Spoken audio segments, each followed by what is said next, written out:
El día de ayer estuvo dedicado al estudio del hombre, la antropología, y vimos entonces contrapuesto un poco la idea o una de las ideas más arraigadas en nuestra sociedad actual y de alguna manera un poco cuál es la visión de Santo Tomás sobre el hombre, mostrando cómo es ciertamente enriquecedora, ¿no? En el día de hoy, entonces vimos primero, se ha visto el problema de Dios, ayer el problema del hombre, hoy el problema podría llamarse así, el problema que vamos a ver es el problema del hombre y la sociedad, o incluso mejor todavía, quizá el cómo se modela el hombre, cómo se modela el hombre en relación con la sociedad, con los demás hombres, en su relación con ellos, en su relación con las cosas, ¿no? Fundamentalmente ese sería el tema, ¿no? La sociabilidad, pero apuntando sobre todo a eso, o sea, al trabajo, cómo se teje de alguna manera, ¿sí? Cómo se teje nuestra personalidad, nuestra maduración, ¿no? Lo que alcanzamos a hacer a través de nuestro carácter y de nuestra psicología, cómo nos desarrollamos nosotros en ese sentido, ¿no? Y fundamentalmente lo que voy a exponer yo es el cambio que se ha dado, cómo está afectando de alguna manera a la estructura, a la estructuración psicológica y moral de la persona, el nuevo modo de vida o la relación con ciertas cosas que nos ofrece nuestra sociedad y que se imponen de alguna manera a nuestra manera, a nuestro modo de ver, ¿no? Se imponen como absolutamente necesarias, imprescindibles, y por lo tanto entonces condicionan nuestro desarrollo madurativo. Ahora, cuando empiece a desarrollar, van a ver que esto que parece enredado es súper simple lo que quiero decir. O sea, es más complicada la presentación de dónde encuadrar lo que quiero decir que lo que voy a decir. Es así. Bueno, creo que absolutamente todos ustedes están familiarizados con ese lenguaje tan popular y tan impreciso, por otra parte, de las famosas generaciones. Han escuchado hablar de los millennials, la generación Z, la generación X, la generación baby boom, etcétera, y todo eso, ¿no? Que son expresiones totalmente ambiguas, sumamente engañosas en cierto sentido, pero sirven de alguna manera como para mostrar que a lo largo, al menos, de toda la historia, pero como esto son denominaciones que afectan a las distintas personas del siglo XX, a las distintas generaciones, o algunas generaciones del siglo XX, sirven de alguna manera para mostrar justamente eso, ¿no? Cómo un poco la manera de relacionarse entre las personas y con las cosas, cómo influye en la estructura de nuestra personalidad. La mayoría de ustedes pertenecerían, según estas nomenclaturas, que hay que tomarla, como digo, con pinzas y con una amplitud y con una prescindencia total, es decir, si sirven, si no sirven, déjenlas de lado, pero la mayoría de ustedes pertenece a lo que llaman algunos la generación Z. La generación Z. Hoy en día ya se habla de otra generación, le ponen otro nombre, no sé si ahora empezaron con la alfa o no sé con qué cosa, pero como les digo, no sirve mucho. Esto es algo que en realidad empezó a utilizarse a mediados del siglo pasado para referirse sobre todo a la generación que viene inmediatamente después de la Segunda Guerra Mundial, que llamaron la generación Baby Boom, porque había muerto tanta gente que en la mentalidad había que tener muchos hijos, entonces empiezan a aparecer ciertas familias numerosas, y después empiezan a hablar a lo largo de todas las generaciones, incluso las anteriores, ¿no? Por ejemplo, la generación silenciosa, lo llaman a los que nacieron entre 1930 y 1948. Después viene justamente esa que mencioné, la baby boom, los que nacen entre el 49, o sea, después de la Segunda Guerra, hasta el 68. Después viene la generación X, del 69 al 80, ¿no? Que justamente X significa, en la palabra decimos como las incógnitas, ¿no? Entonces, generación incógnita, una generación indefinida, que son más súper despistados todos ellos en general. Le toca justamente vivir la época de la gran revolución cultural. Luego de los que se menciona, así viene la generación Y o millennials, los Y en sentido Y, o millennials, que corresponderían a los nacidos entre cerca del 80 hasta mediados del 90, y que, bueno, son justamente los que tienen de características que a ellos les toca vivir el inicio de la era digital o de la computación, la explosión de la computación. Luego viene esa generación Z de los nacidos entre el 94 y el 2010, que lo importante no es cuándo nacen, sino que lo importante sobre todo es lo que chupan culturalmente en su infancia y adolescencia, sobre todo la pubertad, ¿no? Entonces, entre los 10 años, que es cuando uno empieza, digamos, de la época donde empieza a tener más amigos, amigas, niñas, ¿no? Y niños, y después, bueno, adolescentes. Entonces, sobre todo es eso, ¿no? Bien.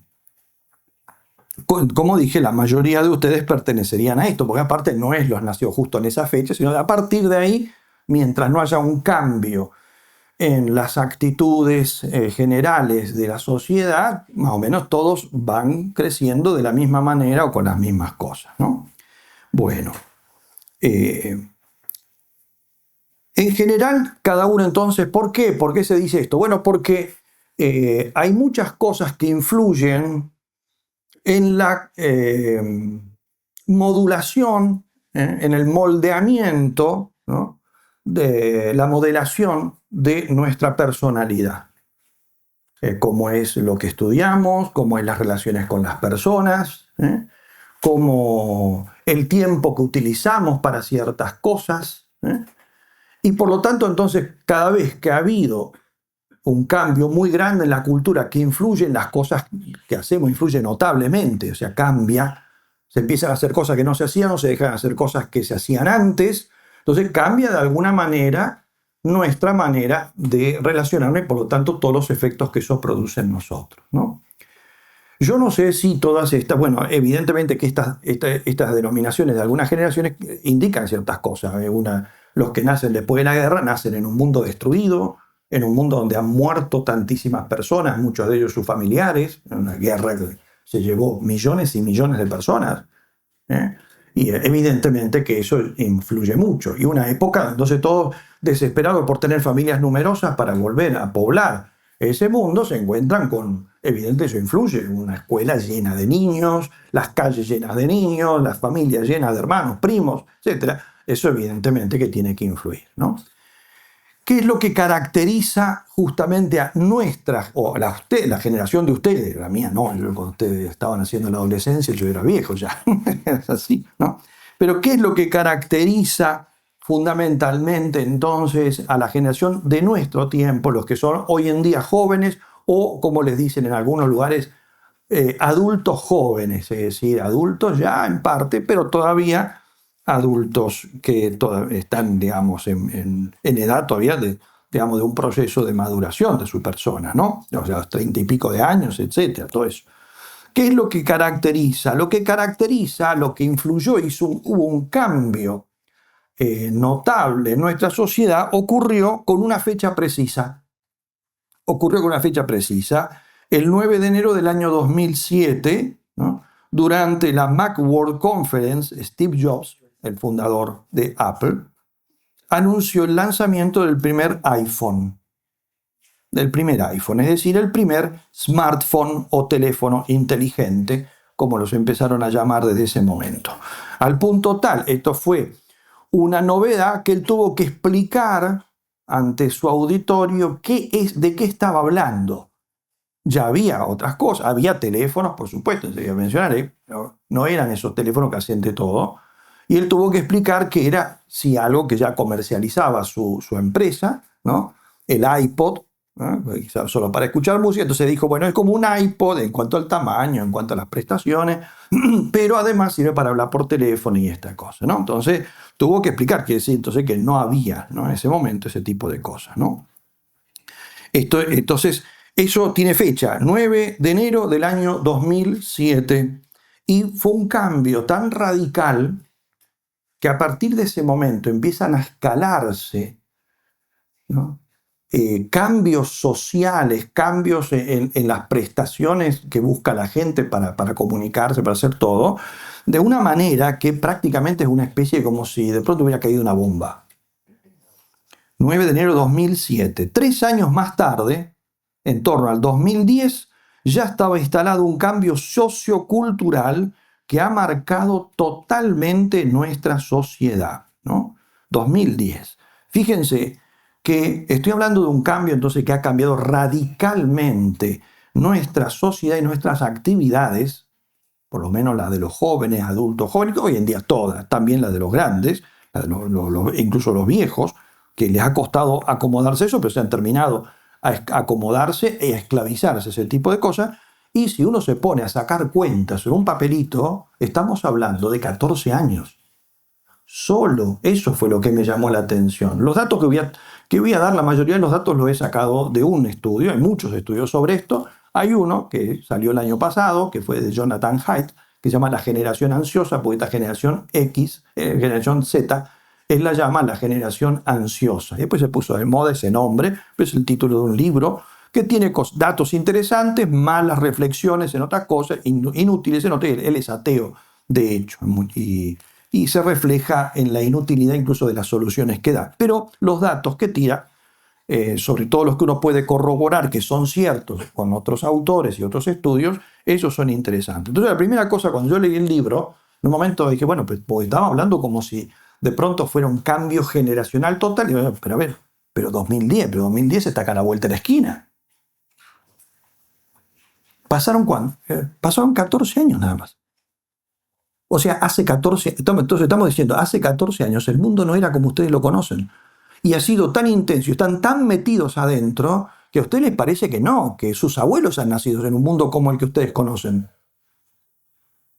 No puede ser que hace 14 años este mundo no era así. No puede ser que hace 14 años ni uno de las personas que estaba sentada en esta carpa, porque este es el curso, ¿cuánto número? ¿29?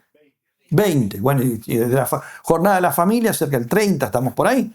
Entonces, el 20, o sea que hace 14 años atrás, acá no había ni uno solo con un teléfono en el bolsillo. Y no les voy a preguntar ahora cuántos incluso solamente los tienen silenciados y no apagados, que tendría que tener apagados por respeto a mí.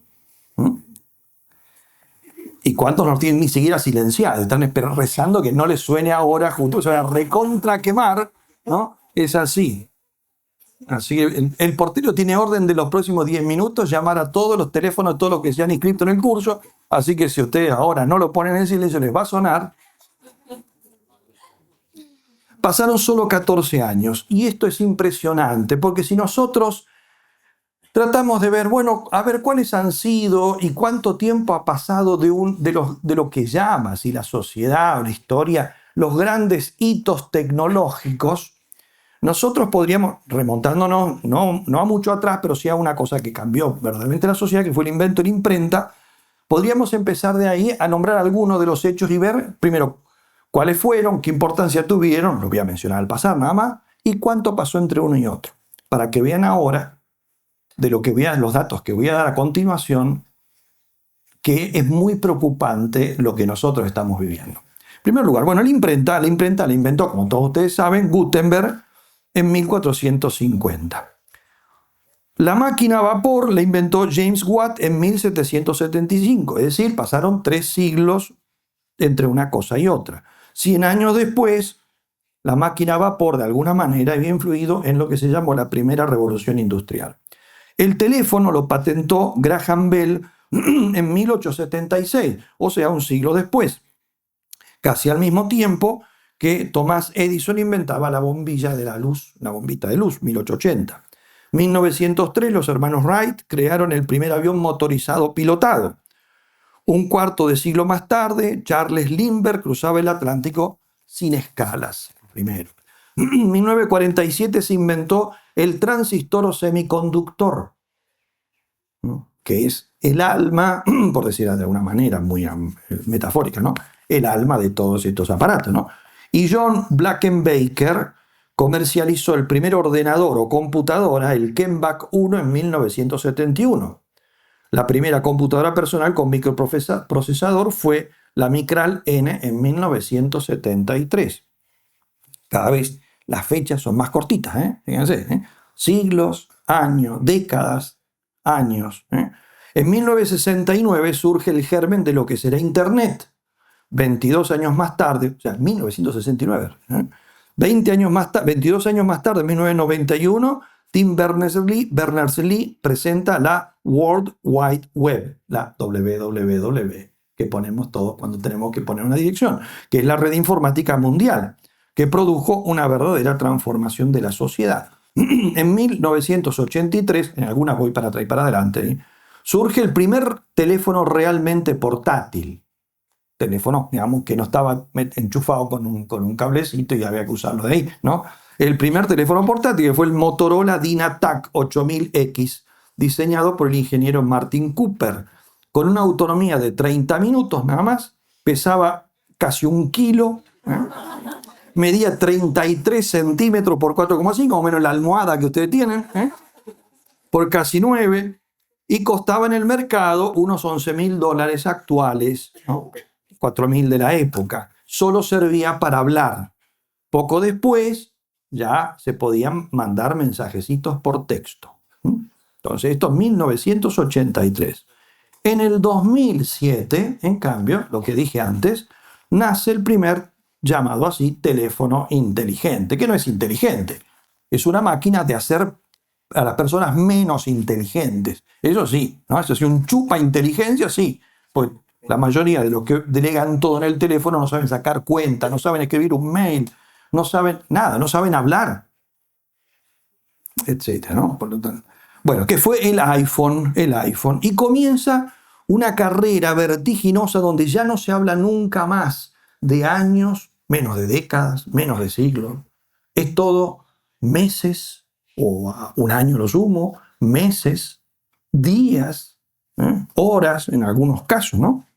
El iPhone. En solo una década, por eso digo 2007, entonces, en una década nosotros hemos pasado de hablar más fluidamente por teléfono, que es lo que hacía el teléfono portátil. Entonces uno se lo llevaba en el asiento del conductor, en el asiento del que va, el acompañante tiene que ir atrás, porque el teléfono ocupa todo el asiento, ¿no? Entonces, bueno, pero en llamada inteligente, por ahí, una cosa de necesidad, ¿no? Nosotros hemos pasado entonces de hablar un poco más fluidamente por teléfono al uso de Internet en nuestros móviles, a la navegación por GPS. Yo me acuerdo, yo recorrí gran parte de Europa cuando era estudiante en Italia con un mapa. Y no me perdí nunca. Y ahora para ir de una casa a otra en la misma ciudad, si no ponen el GPS no saben dónde ir. Nada. Y entran en pánico. Bueno, pero esto es súper preocupante. Perder el sentido de la orientación también, ¿no? A la navegación, hemos pasado, a la navegación con GPS, a tener en una palma de nuestra mano una tecnología mayor que la de la NASA hace, no sé si son exactos los datos, pero 30, 40 años atrás, digamos, y costaba millones de dólares lo que ahora en día tenemos en un teléfono, ¿no? Es así. Hemos pasado actualmente a la llamada inteligencia artificial, y de esta, que sería lo último, porque estamos hablando de algo como que todo el mundo conoce, todo el mundo usa, y salió el año pasado.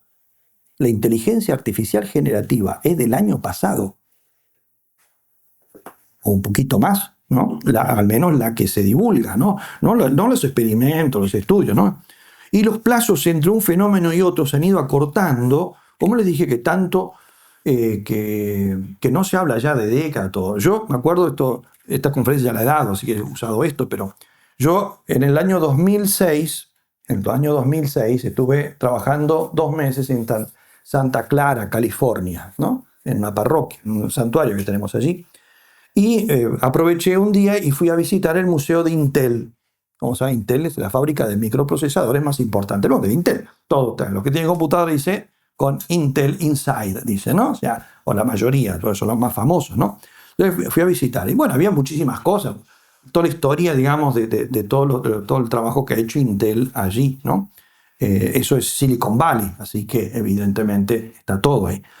Pero lo que me llamó la atención fue, digamos, todo, en una pared había todo un gráfico, ¿no? Y allí decía lo siguiente, mostraba toda la historia, como los primeros transistores, cosas, microprocesadores, hasta lo último que había, 2006, ¿eh? 2006. Y allí decía lo siguiente, para que se entienda lo que ha sido el avance, dice, tengas en cuenta esta comparación. Si la aeronáutica, tecnología de aviones, si la aeronáutica hubiese avanzado a la misma efectividad y velocidad, las dos cosas, efectividad en fabricación, economía, todo, desde 1971, primer microprocesador, hasta 2006, la fecha en que yo estaba visitando ahí, si hubiera la aeronáutica, ¿no? Perdón, no, hasta el año 2000 ponía ahí. O sea, el dato era, yo estaba en el 2006, pero el dato era hasta el año 2000. O sea, si la ciencia aeronáutica, la tecnología aeronáutica hubiese avanzado, como digo, a la misma velocidad, con la misma efectividad, desde 1971 al 2000, con que avanzó la técnica de los microprocesadores, en este momento, o sea, 2006, en este momento, un vuelo de avión de San Francisco, Santa Clara está al lado de San Francisco, ¿eh? De San Francisco a París, que son 9.000 kilómetros, tendría que hacerse en 1 minuto y costar $0.01. Eso era lo que había avanzado la tecnología y lo que se había abaratado. Para que vieran lo que es este primer microprocesador, que era un montón de cosas de válvulas ahí, hasta lo que es, y hoy en día hasta la nanotecnología, que no estaba en ese momento. Después entra la nanotecnología, ¿no? Y esto es 2006. 2006 es el año antes de que Steve Jobs anuncie el iPhone, ¿no? Que cambia la cosa en un salto muchísimo más grande, ¿no? Bien. Por eso es que este autor, como le digo, que no es seguro en sus concepciones morales, todo eso, ¿no? De hecho, él, por ejemplo, está en desacuerdo con los daños que hace la pornografía en los niños, pero el adulto, bueno, él es adulto, ¿no? Para que tengan idea, entonces no tiene criterio moral, entonces uso sus datos, pero no sus principios, tengan en cuenta por si lo usan, porque los datos que digo son interesantes, ¿no? Bueno, él habla de, entonces, lo que él señala, que entonces en torno al 2010-2007 aparece el iPhone. Para el 2010, dice, ya se ha dado en la sociedad, sobre todo en el mundo de los púberes y los adolescentes, por lo tanto, muchos de ustedes pues son los que han pasado por esa época o a partir de ahí, ¿no? Entonces, se ha dado lo que él llama el The Great Rewiring, el gran recableado. El gran recableado. Y él lo dice en un cierto sentido, que yo no estoy totalmente de acuerdo, pero la expresión se puede entender, se puede aceptar, si uno la toma como si la quisiera entender en el sentido de la gran reconfiguración antropológica. La gran reconfiguración antropológica. ¿Qué es lo que sustancialmente señala este autor que cambió? ¿Qué es lo primero que va, o lo más importante que ha cambiado? Lo más importante que ha cambiado, aunque les parezca mentira y les parezca que esto, decir, bueno, pero eso es una cosa secundaria, pero es esencial, es el juego. El juego. El juego infantil. El juego infantil. Antes de esta época, sustancialmente, los niños y adolescentes, la relación con los demás que se hace a través del juego, los cachorros todos juegan, porque es la forma donde se da el aprendizaje, donde se dan las técnicas, donde se adquieren los primeros hábitos y todo ese tipo de cosas. El juego antes era un juego real. hecho a través de los sentidos, con personas reales con las que nos relacionamos, con muchas personas, con muchos niños, con esto, donde nosotros nos vemos, nos tocamos, nos oímos. También tenemos nuestras dificultades, a veces nos hacemos daño. Son con cosas, nos subimos a árboles, trepamos paredes, nos caemos, chocamos con piedras, etc. Y eso nos hace necesariamente enfrentar desafíos a veces incluso, digamos, de tener que dejar de ser egoístas, porque evidentemente si yo soy el dueño de la pelota, si yo me enojo, me voy, me llevo la pelota, pero resulta que tampoco juego yo, quiero jugar, por tanto, bueno, a veces no estoy de acuerdo con los demás o que me manden al arco, pero presto la pelota lo mismo, porque aunque vaya al arco, quiero jugar.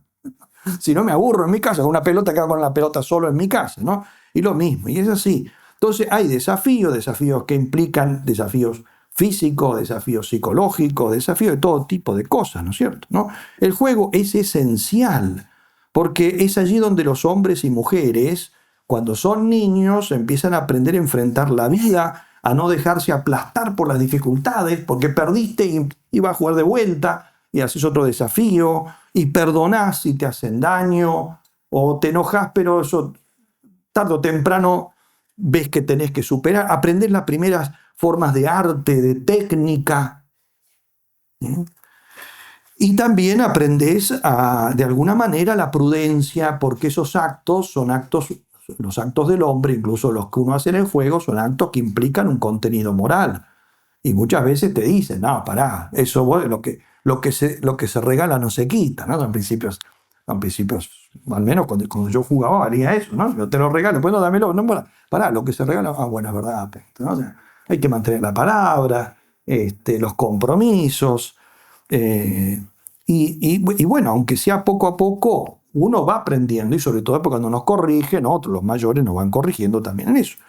Esto es muy importante, tan importante que Haidt, que es el autor del libro, eso no lo menciona, pero todos los grandes educadores del pasado recuerdan la importancia que tiene el juego en la educación.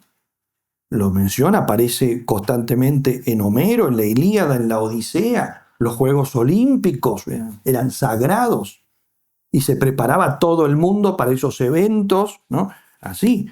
Platón señala especialmente en su obra Las Leyes la importancia del juego, incluso indica las edades, incluso indica que a partir de los 6 años los niños tienen que inventar ellos los juegos, eso es fundamental. Y a partir de los 6, 7 años, los niños y las niñas tienen que separarse para que los juegos sean distintos, porque implican otro tipo de habilidades, porque implican muchísimas cosas. Aristóteles va a hacer lo mismo, aunque no desarrolla tanto como Platón, ¿no? Y los grandes autores, y bueno, y los autores latinos van a hacerse herederos también de todo esto, y los educadores cristianos con mayor razón. Pensemos solamente en Don Bosco y la importancia que tiene para él el juego en la educación, ¿no? El juego educativo y pedagógico, y bueno, y está todo dicho con eso, ¿no? Y todo el Occidente, al menos el Occidente, que es la experiencia que más tenemos nosotros, esto lo entendió constantemente y fue siempre así, digamos, ¿no? Este fenómeno es un fenómeno que se va a mantener, digamos, el tema de la educación a través del juego, la educación espontánea, porque no es que no se organizan, al contrario, justamente los juegos los organiza cada uno, se inventa las reglas, incluso acusamos a los demás.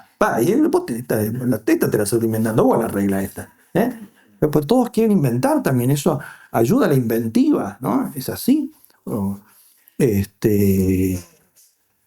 Todo esto se ha mantenido así, inalterado, cambiando simplemente cosas accidentales. ¿Hasta cuándo? Hasta 2010. A partir de 2010 prácticamente no existe más. Cambia radicalmente y en todo el mundo. En algunos lugares más, bueno, en algunos lugares que todavía no tienen acceso a todo esto se han salvado, pero simplemente porque no han tenido acceso. Porque no han tenido acceso y son mínimos esos lugares, ¿no? Hasta 2010. Y los más afectados, los que han recibido este problema más grande, son justamente los que les ha tocado a partir de 2010, unos 3 años después del tema del invento del iPhone, de que sale a la venta el iPhone, los que les ha tocado justamente eso a partir de 2010 pasar la pubertad. 2010, 2011, 12, 13, 14, llegar ahí porque no cambiaron las cosas sustancialmente. La pubertad es la edad entre los 10 y 13 años, ¿no? Que ahí es donde más se marca esta necesidad, ¿no? A partir de esa fecha, los niños y adolescentes abandonaron el juego real para dedicar una parte gigantesca de su tiempo, en algunos casos casi todo, ¿no? a las principales actividades y relaciones que le ofrecía el mundo de las pantallas. Cuando hablo del teléfono, yo no me refiero solo al teléfono, estoy como sintetizando en él todo lo que es el mundo de las pantallas.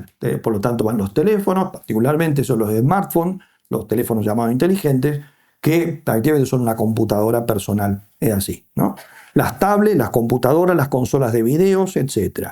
Las niñas y jovencitas, sobre todo, les ha afectado volcándose principalmente a las redes sociales, los varones también, pero más a los videojuegos en línea, con múltiples jugadores simultáneos y a menudo con búsqueda de pornografía, ¿no? Que entra en los dos aspectos también, las niñas también están afectadas. ¿Cuáles fueron los factores que contribuyeron a este salto cualitativo y que en 3 años esté instalada una nueva forma social? Porque es una nueva forma social. Es así, está como el chiste de la Andricina, de que el niñito ese que se fue al campo y decía, mirá mamá, los pollos no están en bolsas. Lo mismo decían los tipos. Hay tipos que decían, mirá, las pelotas existen, están afuera de la pantalla. La primera vez que tiene una pelota en la mano, todas las pelotas con las que jugó estaban detrás de un joystick. Así, es así. ¿Qué fue lo que contribuyó a que en tan poco tiempo se diera esto de forma tan masiva? Bueno, yo he seleccionado algunas de las cosas que pone Haidt y otras que citan otros autores, y mencionaría los siguientes factores. Primero de ellos, el primero es la masificación del uso de los teléfonos. Cuando hablo de los teléfonos me refiero siempre ahora a los teléfonos inteligentes, que son los que tienen casi todos, menos Boric, el presidente de Chile, que sacó una foto diciendo, me compré un teléfono de los viejos, diciendo, porque están todos los dependientes acá del gobierno, todos con los teléfonos todo el tiempo, entonces para mostrar que no hace falta, hizo muy bien, mostró un teléfono que se tiene los numeritos y la pantallita, pero no tiene conexión a internet, será para mandar mensajes, sí, pero no pueden navegar todo eso, que es lo que se recomienda que se use hoy en día. Digamos, muchos pedagogos dicen, bueno, si tanta necesidad tenés, usa este.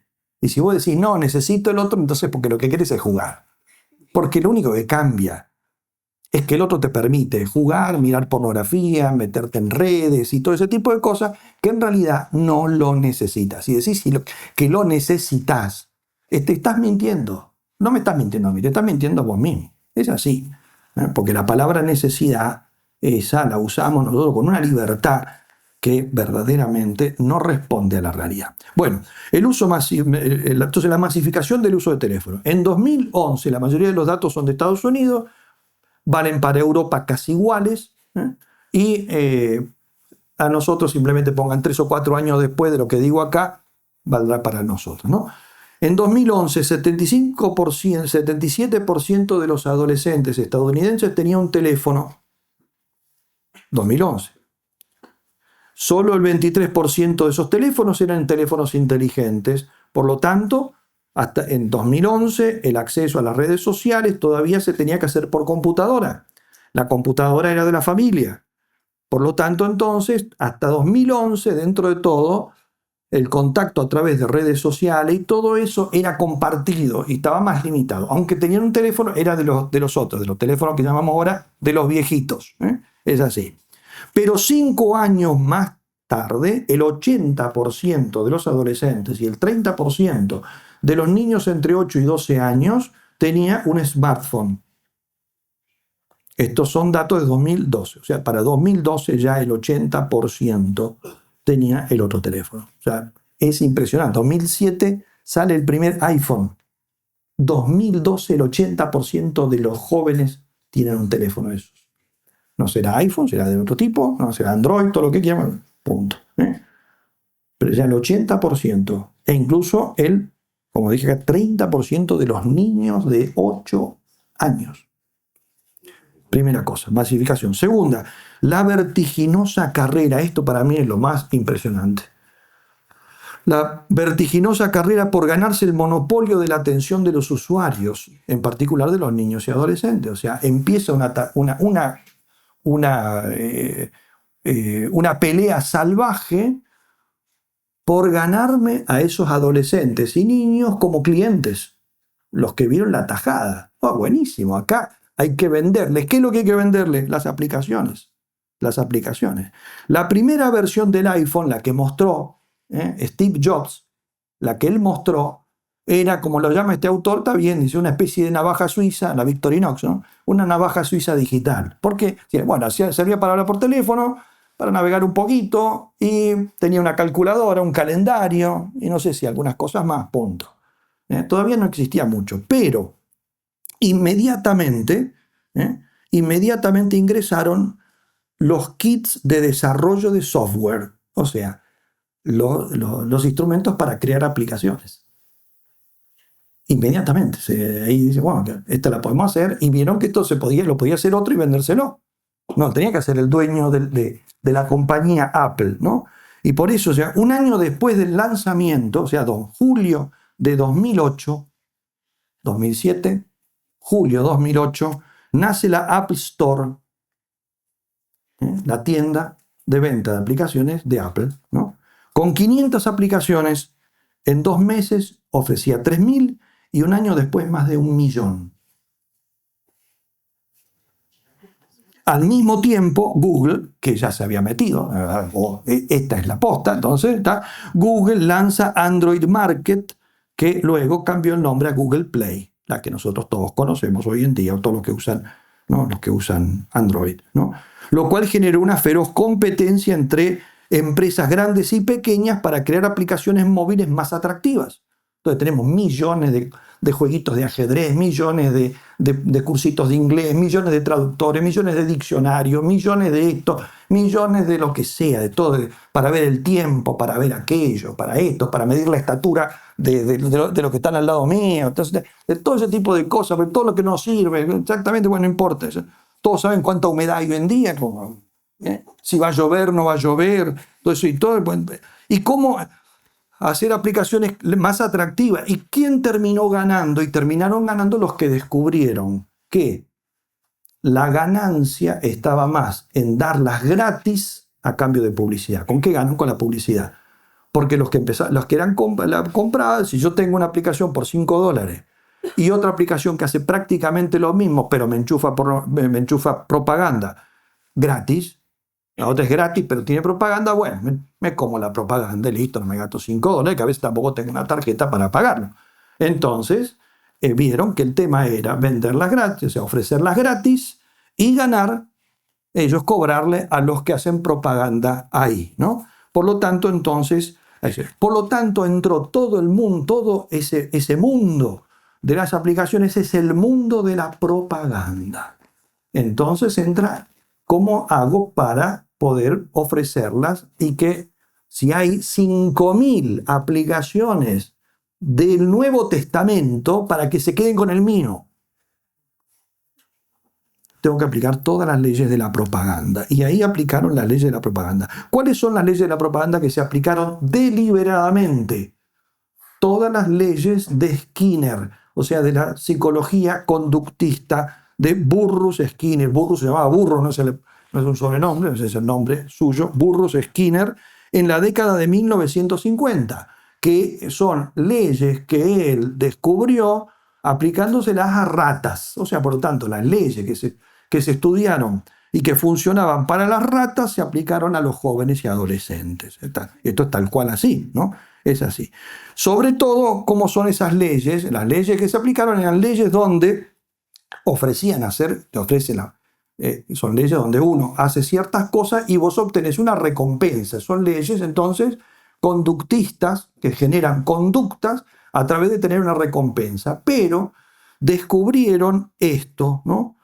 O sea, ¿por qué? Porque yo hago cierta cosa, toco acá y me cae el quesito. ¡Ay, qué rico! Entonces ya aprendió que hay que tocar ahí, no allá. Pues si toco allá no pasa nada. Si toco acá me da una patada eléctrica. Toco acá, me queda un quesito, toco siempre acá. Punto, listo. Entonces el quesito me salta un chorro de dopamina en el cerebro, eso me pone súper feliz y eso, ¿no?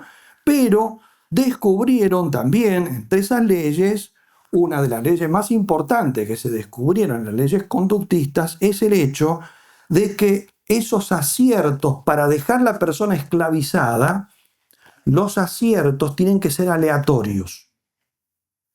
Es decir, si yo cada 3 veces que toco acá cae el quesito, esto es muy monótono. En cambio, ¿qué es lo que genera una especie de necesidad de tocar?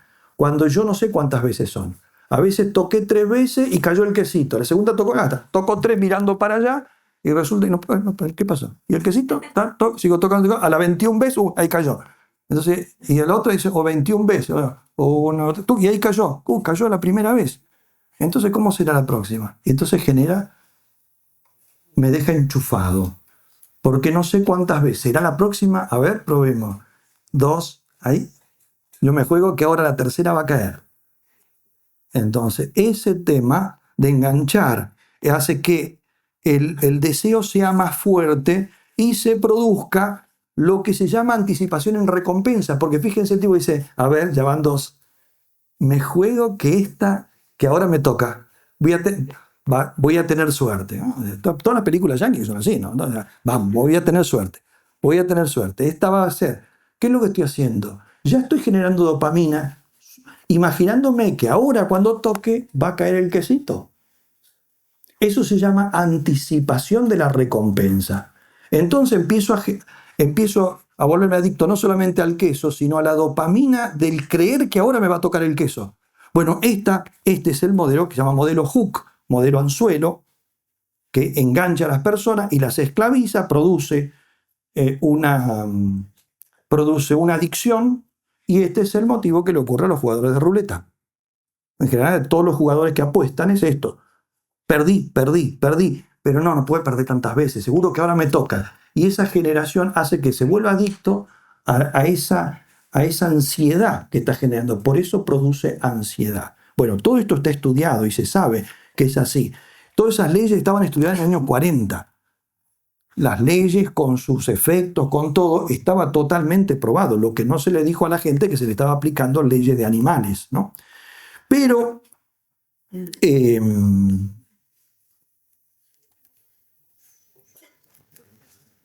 ¿qué más? Bueno,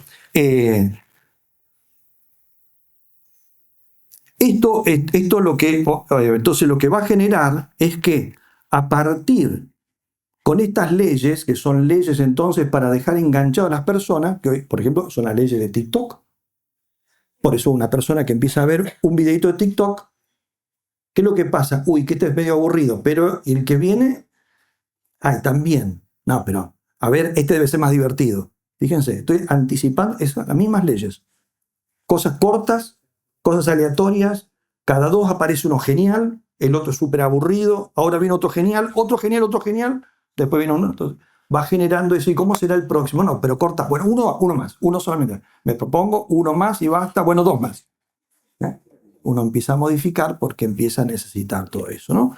Bien, esto hizo que en el año 2015 más del 70% de los adolescentes estadounidenses llevaban consigo un teléfono, una tablet, y podían ir generando esto ya no dependiendo de la computadora de la casa, nada, sino por eso el teléfono inteligente está en mi bolsillo. E incluso la mayoría de los adolescentes lo usaba estando con los amigos. O sea, modifica. O sea, no, bueno, pero se siguen juntando los amigos. Sí, se juntan los amigos y se juntan a ver cada uno su teléfono. ¿No? Porque genera más adicción ese aparatito que la relación con el otro. Incluso entre novios. No entran en un bar, un restaurante y están cada uno con su teléfono. Digo, ¿para qué cuernos fueron a pagar una cuenta juntos? O sea, el idiota es el novio que va a pagar la cuenta de los dos. Porque si voy al teléfono y mi novio va a estar viendo con el teléfono, ¿para qué le voy a pagar entonces la cerveza que se tomó ella? Me voy solo y es lo mismo, voy a estar solo, ¿no? Y pago una sola cerveza, no paga 2. Bueno, tercera cosa, tercer elemento, tercer factor que se suma a todo esto. Tercero, estas leyes de propaganda, leyes de recompensa aplicadas a todo el tema de la propaganda, se modificó para los humanos añadiéndole una cosa que no se puede hacer con los animales. Entonces, a esas leyes de Skinner, que son leyes obtenidas en el trabajo de laboratorio con animales, sobre todo con ratas, ¿no?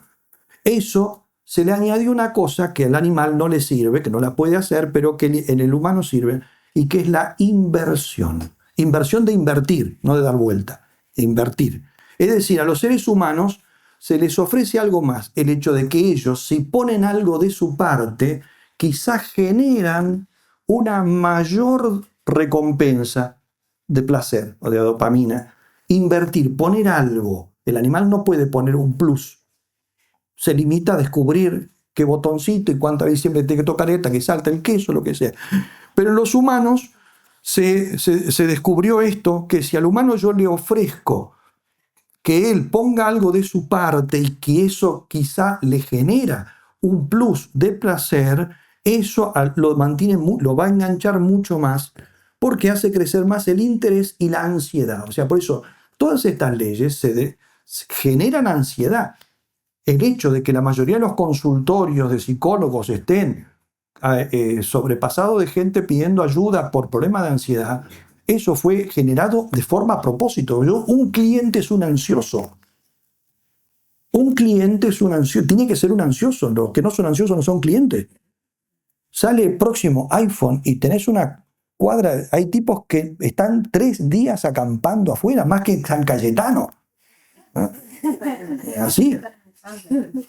3 días acampando. Y le pagan no sé cuántos dólares el otro para ir a un baño, por lo menos. Pues si no le pago, el otro se va a agarrar mi lugar. Y así, punto. Para sacar el próximo iPhone cuando todavía el que tiene el anterior no sabe todavía qué cosas más hace porque no la usó todas. La generación de la ansiedad. Bueno, entonces el tema, si se le ofrece que invierta algo, que él ponga algo de su parte, y esto ocurrió ¿cuándo? ¿Esto cuándo ocurre? Fíjense la fecha, 2007 sale. Esto empieza en 2009. 2009. En 2009, ¿no? Las redes sociales que ya existían desde 2002, Facebook, MySpace, Friendster, etcétera, otras más, que ya existían 5 años o 7 años de existencia, pero en 2009 se inventan o se ponen 2 cambios sustanciales. Facebook introduce un botoncito que se llama me gusta, like. Y Twitter introdujo el botón retuitear. Estas son 2 leyes de inversión, o sea, de invertir. Lo cual fue replicado inmediatamente por todas las plataformas que vieron, está genial, esto descubrieron esto, lo copiamos, le ponemos otro nombre, todo, pero lo hacemos. Esto permitió que el usuario fuera midiendo el éxito de sus publicaciones, que publicara él. Entonces, poner una fotito, poner un comentario, poner alguna cosita, pongo yo y veo qué efectos produce. Entonces, eso, o lo reenvío, a ver si alguien me dice, che, gracias, muchas gracias, buenísimo, está bueno, genial lo que mandaste, fotos, videos, textos, y ver la aceptación que tengo de parte de los demás. Son aplicaciones, por lo tanto, diseñadas para captar la atención, ¿no? La atención de los pares, para ver el seguimiento que tienen de mí, la aprobación, el aplauso. Hay personas que ya se han suicidado porque no me ponen el dedito para arriba, ¿no? Punto, o me lo pusieron para abajo, peor. Y genera una ansiedad enfermiza, la impaciencia por recibir un like o sumar un seguidor, la frustración de encontrarse un pulgar para abajo o de ver que nadie, da la impresión de que nadie lo leyó. Fíjense el tema de la mala educación de mandarnos un WhatsApp y al rato, che, pero te mandé un WhatsApp, no me contestaste. ¿Y por qué tengo que contestar? ¿Por qué tiene que mirar si yo lo leí o no lo leí? Y si yo le contesto inmediatamente, ¿por qué? Y no nos perdona. Hay personas que no nos perdonan que no hayamos contestado. Cuando uno dice, bueno, lo pienso bien, después bueno, ¿por qué tengo que estar esclavizado? ¿Por qué tengo que estar mirándole en cada momento?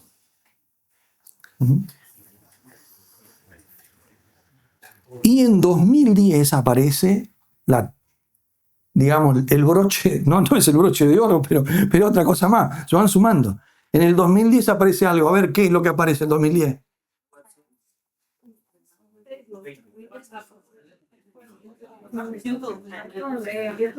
No, en 2010 aparecen las cámaras frontales. Antes me tenía que sacar una foto así, mirá cómo salió mal. Ahora está la cámara frontal. Entonces, todo el tiempo es la cámara frontal. Empiezan las famosas selfies que ya se cobraron no sé cuántas vidas de cuántos idiotas que se cayeron a un precipicio por sacarse una foto, así. Pero las selfies son de 2010, hace 14 años nada más. ¿Cuántas tienen ustedes cada uno? Son hijos de este mundo, tan recontra enganchados, ¿no? Todos los días van cambiando el estado, la fotito del WhatsApp, así, tal cosa. Todo el mundo saca, incluso ¿vieron que se sacan fotos sacándose selfies? O sea, encima necesito dos cámaras. Uno que me saque una foto y yo sacándome una selfie. Porque no es mi teléfono, el mío está en la mano. Así. Bien. Todo esto entonces, cuando Facebook hizo esto, cuando todo eso se hizo, todas estas otras leyes, los que emplearon todo esto sabían los efectos dañinos psicológicos que produce. ¿Cómo se sabe eso? Se sabe justamente por el juicio más grande que ha habido sobre esto, que fue el juicio que hizo Frances Haugen, que era una empleada muy importante de Facebook y que en el 2021, ella se va por un desacuerdo y ella se lleva los archivos de Facebook y los filtra todos en el juicio que le hace a Facebook, donde tenía todos los archivos donde se demuestra de que ellos sabían los efectos nocivos que producía todas estas técnicas que estaban empleando. O sea, no es que, no sabíamos. Sabían todo y eso está. Y por lo tanto, entonces, bueno, ahí viene un juicio muy grande que Facebook lo perdió y después se hizo ese documental que fue famoso, que lo hicieron otros que hacen lo mismo que Facebook, porque los que hicieron el documental hacen lo mismo que Facebook. Solamente que, bueno, le hicieron bolsa a la competencia, ¿no?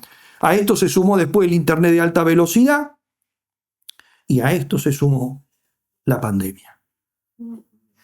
La pandemia, no entro en ese tema, pero ustedes saben, entonces en la pandemia incluso llegó la gran excusa, como decir, todo esto es necesario para la educación, es necesario para esto, es necesario para el estudio, es necesario para tener relaciones con los demás, porque estamos cada uno en un departamento encerrado, todo, pero lo que hizo fue que evidentemente ese tema, esa expresión, el gran recableado, o sea, nos cambiaron todos los cables y nos hicieron un cerebro nuevo, eso es verdad. No digo que lo hayan hecho a propósito, que estén todos complotados, no, este es el resultado, ¿no? El resultado de tipos que quieren ganar plata de una manera o de otra con nosotros. Bueno, cuarto el elemento que se suma a esto, el último que señalo, a todo esto se sumó algo muy importante que es lo que otros autores han estudiado, que lo llaman así el tremendo desenfoque parental, o sea, de los padres, respecto de la seguridad de los hijos, ¿no? Ciertamente siempre ha habido inseguridad en las calles, todo eso, pero lo que es objetivo es que a pesar de toda la propaganda, lo que pasa es que estamos viendo Crónica todo el día, ¿no? Ese es el problema, ¿no? Estamos viendo los noticieros tienen que, para ganar el público, necesito un asesinado, no necesito un tipo que sacó un premio. El último tipo que ganó 5 premios con el toro que llegó a la rural, lo miraron tipo un minuto, ya pasó otra cosa, punto, listo. Se olvidó, no tiene la menor idea. Necesito un tipo que le hayan robado en la moto, que le hayan asesinado a los hijos, que salió con una pistola y mató al vecino. Eso es lo que necesito. Entonces, evidentemente, que a pesar de, como dicen algunos, que el tema de la seguridad, quizá, no digo en Argentina, no tengo la menor idea, pero en muchos lugares, a pesar de que la seguridad de alguna manera creció en muchos lugares, la sensación que se transmite a través de los medios es que cada vez esto es una selva. Y que si salís a la calle, si tu hijo va a la escuela solo, sin que vos lo lleves, lo van a violar en la calle. Y si está en la escuela sin un teléfono, vas a llegar a buscarlo y no va a estar el chico. Entonces tiene que tener un teléfono. Y esto y lo otro. Entonces, el temor enfermizo. Hay un estudio muy importante de un sociólogo inglés que es del año 2002, o sea que esto es anterior a este problema, que se llama así, paranoia parental. Está en inglés, creo que todavía no fue traducido. ¿Por qué ignorar lo que enseñan los expertos puede ser lo mejor para tu hijo? Ese es el subtítulo. O sea, no le des bolilla a lo que te dicen los expertos porque te van a volver loco y van a volver loco a tu hijo. Entonces, él señala, las plazas no hay niños jugando. Los chicos no saben ir a la escuela caminando. Porque todas las películas que aparecen, el niñito que salió de la cosa y le cortaron el cogote en la esquina, lo violaron, lo raptaron. Cuando eso puede ser que pase, pero evidentemente que no es lo que suele suceder, ¿no?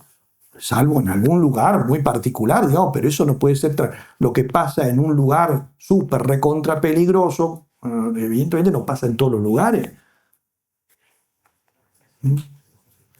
Esto entonces Frank Furedi lo llamó paternidad paranoica, pero paternidad paranoica en este sentido, ¿no? Paternidad paranoica y esquizofrénica, porque lo señala él mismo, dice, al mismo tiempo que no dejan salir al niño a jugar a la plaza con sus amigos, si no hay un adulto, no lo dejan salir en la escuela al jardín a jugar en el jardín, si no está el maestro, que a su vez el maestro no quiere nada, pues se le cae el niño y aparte el padre me va a hacer un juicio a mí. Así que no se suba al árbol, que no se suba al elefantito, que no se suba a esto, punto.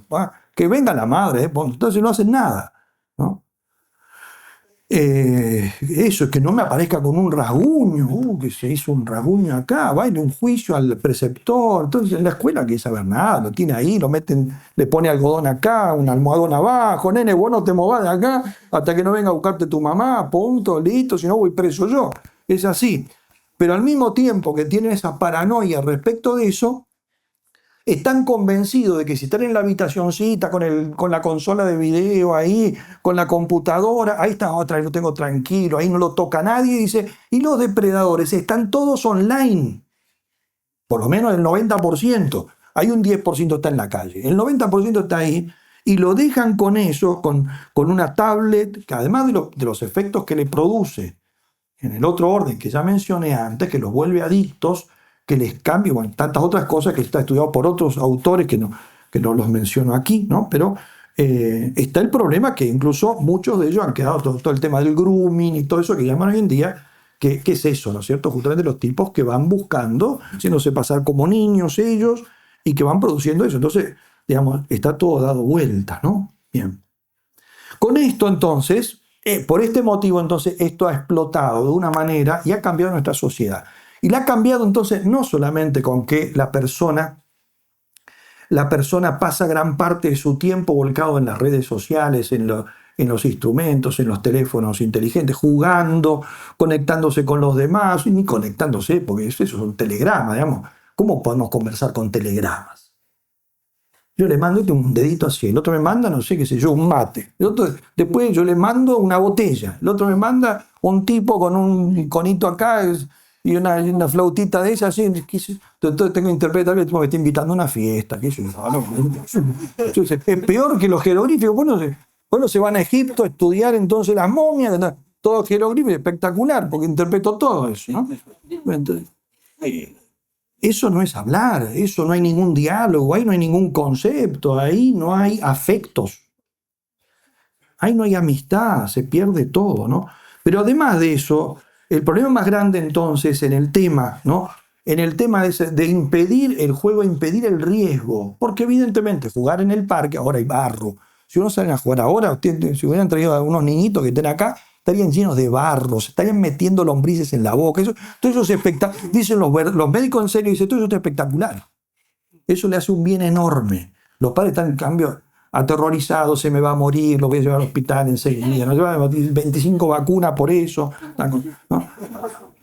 Lo que se hace justamente, ese cambio de mentalidad de todo eso, es impedir a la persona justamente el desarrollo de un montón de cosas que venía con ese tema del juego, que es el tema de aprender. Primero, el afán de descubrir. Fíjense, los cachorros están olfateando por todas partes y los niños es exactamente lo mismo.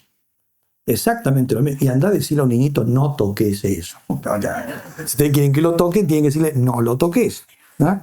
¿Por qué? Bueno, porque despertaron la curiosidad, lo que dice San Pablo. Si no fuera por la ley, yo no conocería el pecado. O sea, no hagas eso. Ah, ¿por qué? Debe estar buenísimo, ¿no? Entonces, va a tener que sacarse la duda experimentalmente. Entonces, se sube a los árboles, se trepa, se mete en las cuevas, hace esto, punto. Se moja, se llena de barro, se mete todo en la boca, etc. Y todo ese tipo de cosas hace que finalmente la persona entra en contacto, descubre el mundo, también aprende cautela porque de vez en cuando el perro le mordió, entonces sabe, bueno, que tan cerca del perro no tiene que estar, o tan pegarle tanto no, y así.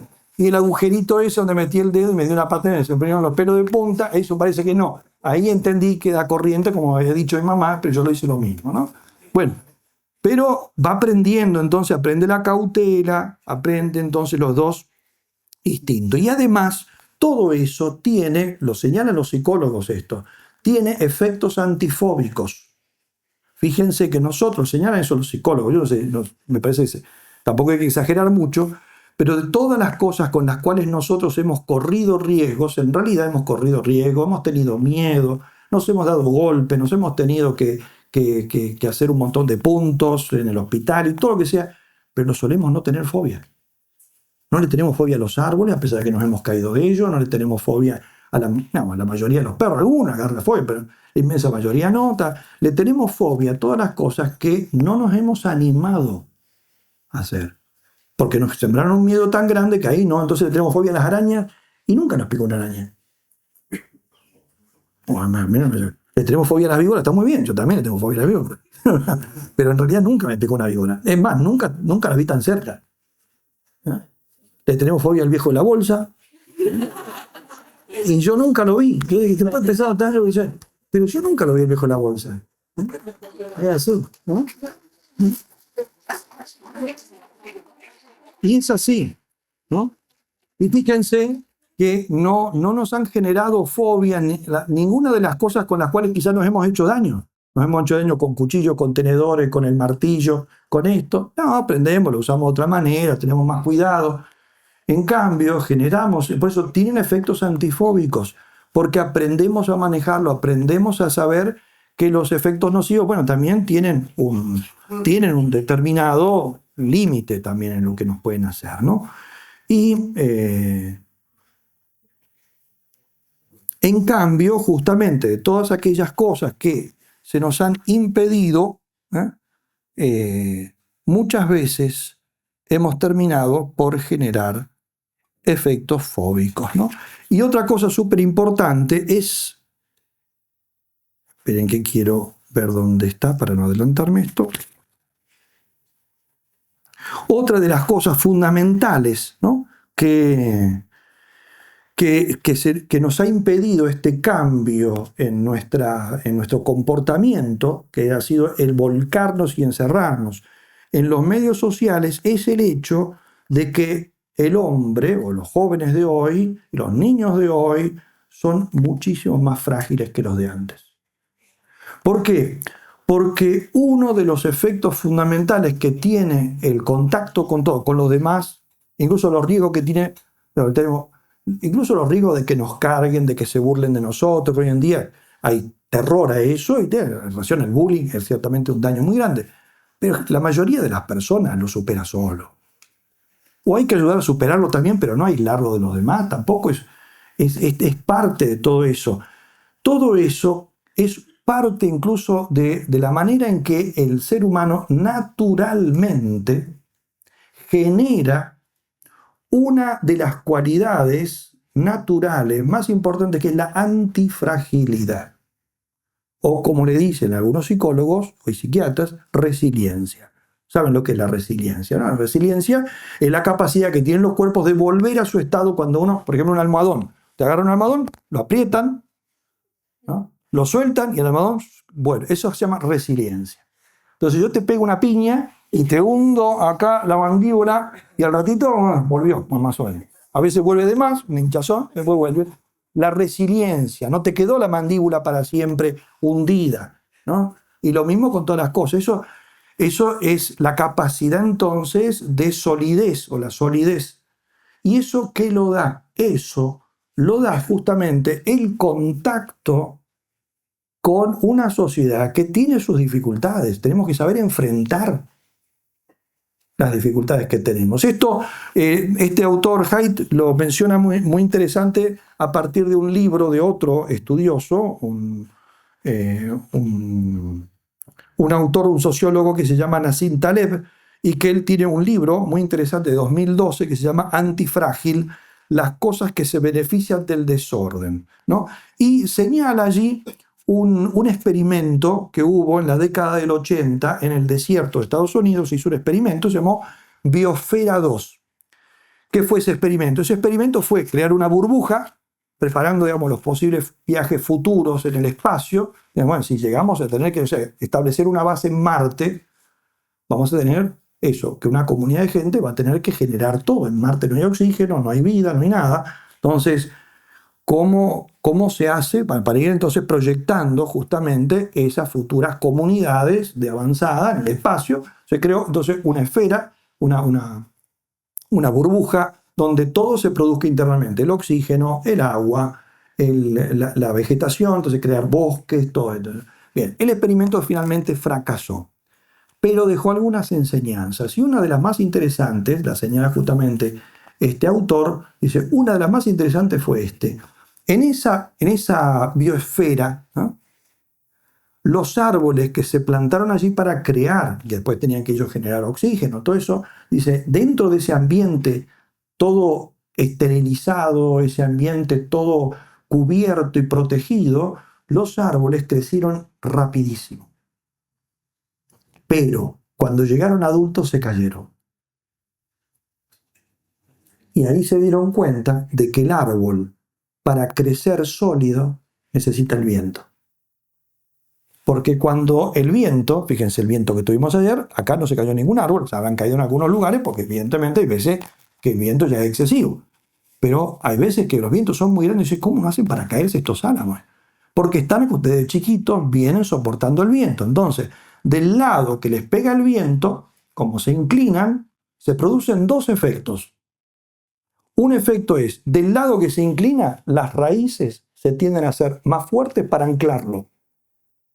Y del lado que se flexiona, la corteza se compacta más y crea justamente eso, maderas más duras que sirven para muchas cosas, porque las células se van pegando más, ¿no? Entonces, el viento ayuda justamente a generar esa, la resistencia, la resiliencia. En cambio, estos árboles que crecieron en un invernadero, ni un vientecito, no tenés nada que te perjudique, crecieron rapidísimo, tenés el agua justa, tenés todo lo que quieras, le dan un sol artificial, todo lo que quieras, pero así como terminaron, se vinieron abajo. Dice, y el ser humano es lo mismo. Dice, y lo mismo, dice, el segundo ejemplo que pone, dice, es el ejemplo que tenemos todos nosotros. Nuestro sistema inmunitario. Tenemos un sistema inmunitario, una especie de policía interna, que si entra algo que puede generar una infección, inmediatamente se despierta el sistema inmunitario que tenemos nosotros y lo destruye y nos protege. Pero ¿cómo se creó ese sistema inmunitario? Se creó cuando éramos chiquitos, nos metíamos en el barro, nos metimos todas las bacterias que nos podíamos meter, nos comimos todos los gusanos que había, nos metimos pan amogosado, todo el sistema. Hoy te veo otra vez, que o sea, que hay que salir, entonces generar. Y cuando llegamos a grande, entonces nos pinchan con un clavo, cosas. Bueno, sí, está bien, igualmente que va al hospital, te ponen antitetánica, pero igualmente pues, no pasó nada. A veces, no digo que no pasa nada, pero en el sentido que evidentemente, bueno, que se va generando, y eso es entonces, todo eso cumple una función.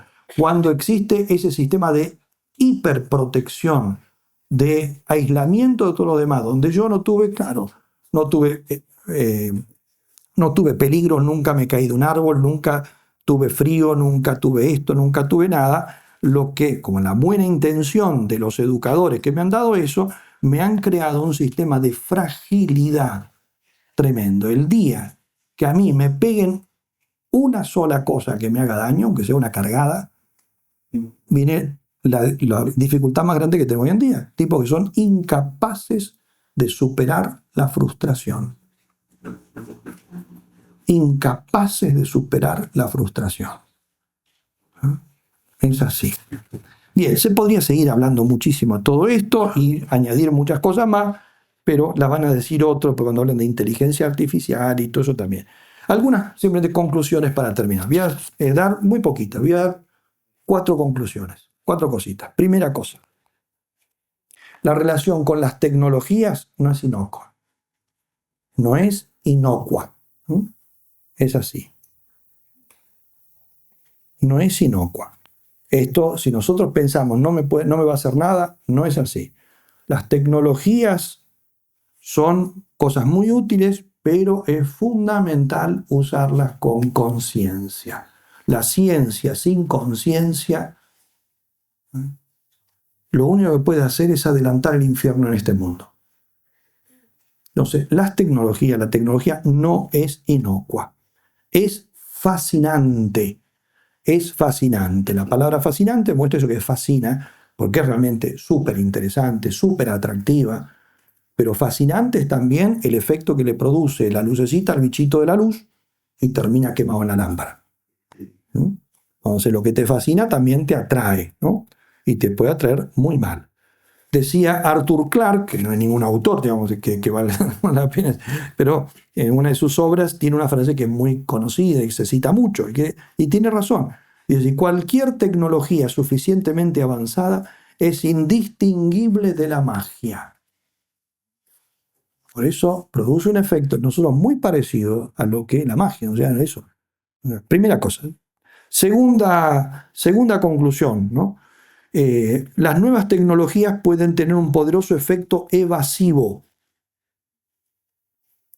porque siendo fascinante, la virtualidad, el mundo virtual, no se evade del mundo real, que para muchos es tedioso. El mundo real está lleno de gente que está vestida con las nada. En cambio, el mundo virtual están vestidos de princesa. Uno anda con una espada así, no sé, todo el día con espada. A veces imagina así. Piensa que los reyes andan todos con corona, una corona de fierro. Empieza con 2 kilos en la cabeza. Imagínense, el rey se la pondría 3 minutos y decía que se vaya el tío, se la esta corona. No, pero uno se imagina así. Está siempre arriba de un caballo, vuela arriba de un dragón, debe ser re incómodo, ¿no? Pero es el mundo de la evasión. En cambio, yo vuelvo al mundo real, y el mundo real es la persona que tengo al lado, punto. Y yo que estoy vestido con una remera, un pantalón corto, ridículo, tal cosa, tampoco es mucho que digamos. Entonces, eso, uno tiende a evadirse, ¿no? A evadirse, y muchos prefieren ese mundo de fantasía al mundo real. Cuando uno empieza a buscar evadirse de la realidad en ese mundo que por un rato me divierte con sus videitos, con esto, con los juegos, con aquello, todo, muchachos, entonces hemos descubierto la marihuana cibernética. Porque es marihuana, solamente que en vez de fumarse, se mira. Pero produce el mismo efecto. O un efecto parecido.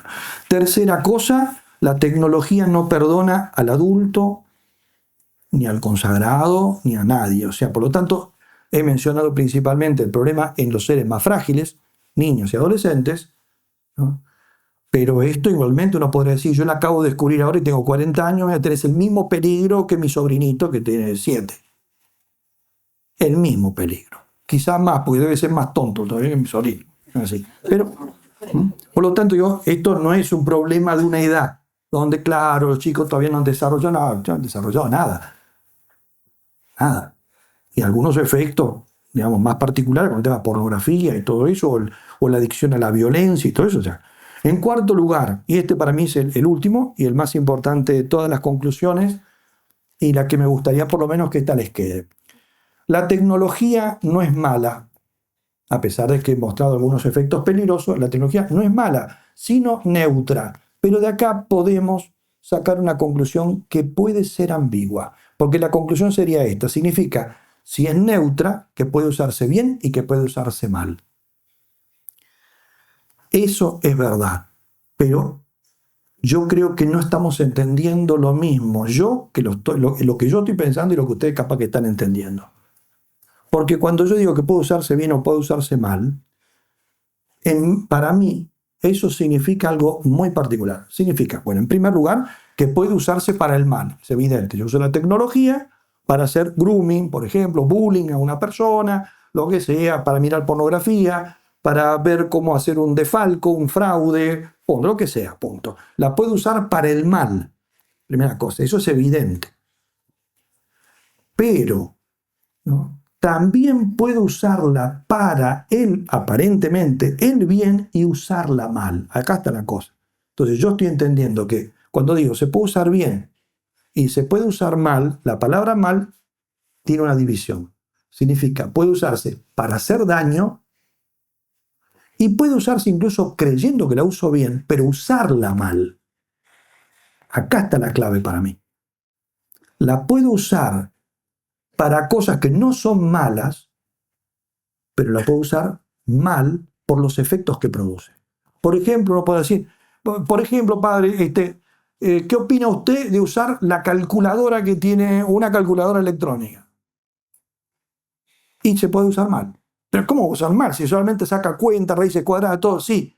Pero si termina eso por producir que vos no sepas sacar una cuenta, lo usaste mal. ¿Qué opina de usar un traductor? Son espectaculares hoy en día. Los nuevos que usan inteligencia artificial son increíbles. Algunos de ellos, en ciertos párrafos enteros, no cometen ningún error.